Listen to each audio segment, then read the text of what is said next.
هغه وخت چې دا خلق ودرولی شي د الله تعالی په قضا او په فیصله باندې ودرولی شي، په الله ودرولی شي، یعنی د الله تعالی په قضا او د الله تعالی په فیصله باندې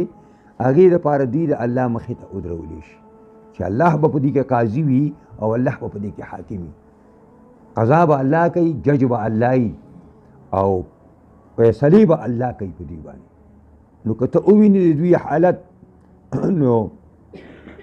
لترا امرا فظیعا،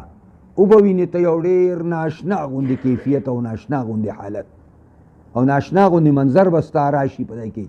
چې دا کفار به څومره کوزګوري ولاړي او څومره په هیبت کې به ولاړي لکه یو اقا دی او خپل غلام ته غوسه شوی دی او د هغه نافرماني کړې ده او دا غلام زنجیرونو کې تړلی راوستی شي او د خپل اقا او مولا په مخ کې ودرولی شي.